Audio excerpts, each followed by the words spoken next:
Баршаңызға сәлем достар, сіздермен Динара.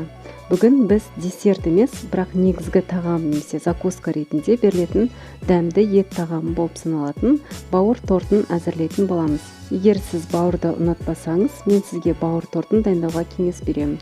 Себебі бауыр тортының дәмі өте ерекше және дәмді болып келеді. Міндетті түрде видеоның соңына дейін қарап, және каналға тіркелуді ұмытпаңыздар. Алдымен бауырды жақсылап жуып, ет тартқыш немесе блендердің көмегімен езіп аламыз. Блендермен езген кезде осылай сұйық консистенциялы болып шығады. Бөлек ыдысқа жұмыртқа, тұз, бұрышты қосып, венчиктің көмегімен араластырып аламыз. Барлық ингредиенттердің мөлшерін описанияда қалдырып кетемін. Оның үстіне сүт құйып, және біртіндеп ұн құйып, венчиктің көмегімен жақсылап араластырып аламыз.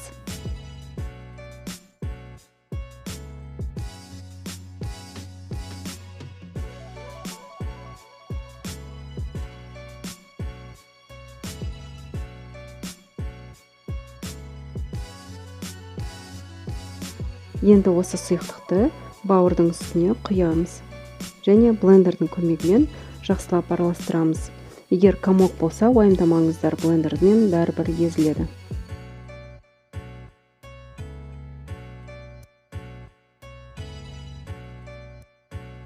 Соңында сұйық май қосып, тағы да араластырып аламыз.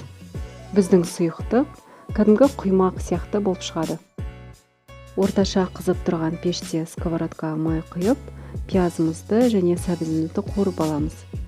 Пиязымыз осылай ұсақ болып туралу керек. Ал сәбізімізді теркадан өткізіп алдық. Үстіне тұз қосып, 2-3 минуттай қуырып аламыз. Ал біздің начинкамыз дайын болды. Майонезге сарымсақ және аскөкті қосамыз. Сарымсақты езіп, ал аскөкті жақсылап жуып, осылай ұсақ турап аламыз. Аскөктің жартысын майонезге қосамыз, ал жартысын тортты сәндеуге керек болады, сондықтан жартысын қалдырамыз. Барлығын жақсылап араластырып аламыз. Енді құймақ жасауға кірісеміз. Арнайы құймақ жасайтын сковородкаға жасайтын боламыз. Сковородкаға бір ожау құйып, жақсылап шеттеріне жеткізіп алу керек. Және де біздің пешіміз орташа қызып тұру керек.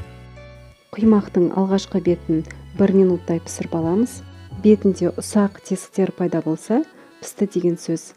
Екінші беті тез пісетін болғандықтан, примерно 10 секундтай тұру керек. Менде осындай құймақ 11 штук шықты.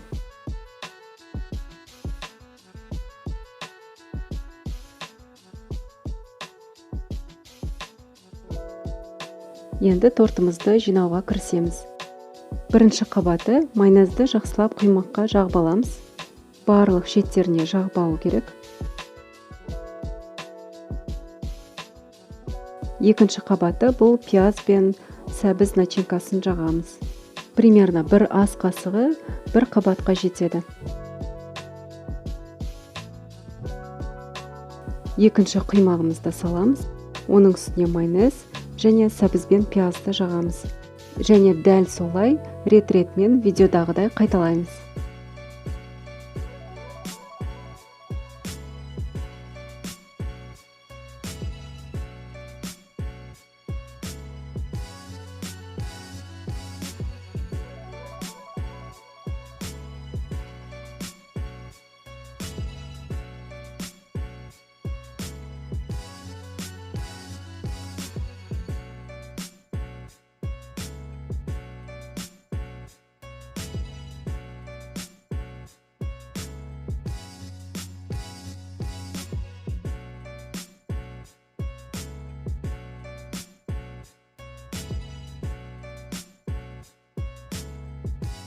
Ең соңында соңғы құймағымызды салып, майонезді үстіне жағып аламыз.